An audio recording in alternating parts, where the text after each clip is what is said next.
Baik, kelihatannya ini Islam jamaah gitu kan. Ya kan? Islam jamaah itu kan gitu, nggak boleh menikahi selain dari mereka, ya kan? Nah, mereka itu berfatwa, mereka ada hujahnya juga, ada dalilnya, tapi cara pengambilan dalilnya yang salah, keliru. Dalil yang dipakai benar ya. Kenapa demikian? Karena kita ini dilarang menikahi orang-orang sesat, menikahi ahlul bid'ah yang menyimpang sampai kepada kekufuran dan kesyirikan. Ada kisah seorang laki-laki menikahi seorang wanita yang berakidah khawarij. Itu nggak lama itu yang laki jadi khawarij. Ya karena apa? Ya itu tadi, karena sudah kadung cinta sama seorang wanita. Itu terjadi. Makanya para ulama kan melarang menikahi orang-orang sesat, itu nggak boleh. Kecuali kalau kita memang punya kekuatan power untuk merubahnya. Tapi kalau motivasinya hanya karena nikah, bisa jadi terseret nanti. Tapi kalau tidak diawali dengan motivasi untuk berdakwah, dulu mana dakwah, niat dakwahnya dengan niat menikahinya. Kalau niat menikahinya dulu baru berdakwah, sampean bisa kena arus.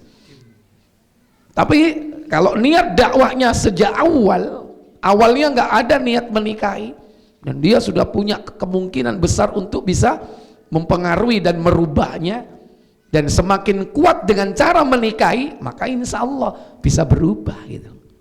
Tapi kalau alasannya karena wahyu rek, eman rek, tapi Syiah, kan gitu kan, tapi Syiah hanya karena apa? Niat nikahi. Wah gampang, wes engko tak dakwahi, muga-muga kok mlebu ahlus sunnah, tibake kuali dhek sing mlebu Syiah. Nah ini karena niatnya dari nikah dulu, bukan niat dakwah dulu. Ya, jadi itu. Nah, cuman mereka menerapkannya salah. Yang dimaksud di sini, ya ini apa? Menganggap orang-orang yang tidak layak dikatakan telah sesat, tapi dianggap telah sesat. Hanya karena apa? Hanya karena dia pengen untuk mensolidkan kelompoknya. Asal yang berbeda dengan dia sesat. Nah ini loh, menetapkan sesat dan tidak sesatnya ini salahnya di situ gitu loh. Tapi kalau memang betul-betul dia memang sesat, dan itu dengan hujah yang jelas, dengan dalil-dalil yang jelas, ya kan, maka benar kita nggak boleh menikahinya.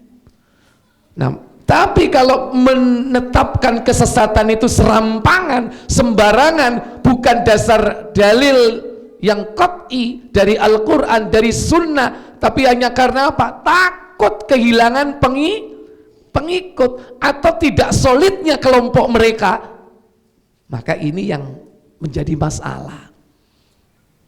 Sehingga akhirnya apa? Begitu dia menikah dengan orang lain, maka dianggap telah menyimpang atau telah murtad.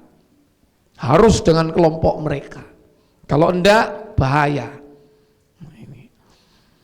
Jadi akar masalahnya yaitu pada apa? Pada konsep takfirinya itu. Kenapa dia menetapkan kafir atau tidak? Itu harus perlu dikritisi. Karena masalahnya di situ. Tapi seandainya jelas para ulama, misalnya jumhur menetapkan bahwa ini kelompok sesat, ya, maka jelas kita harus menghindar. Termasuk juga jangan kita gampang untuk menjadikan bagian dari kehidupan kita, termasuk sebagai istri atau suami. Wallahu a'lam.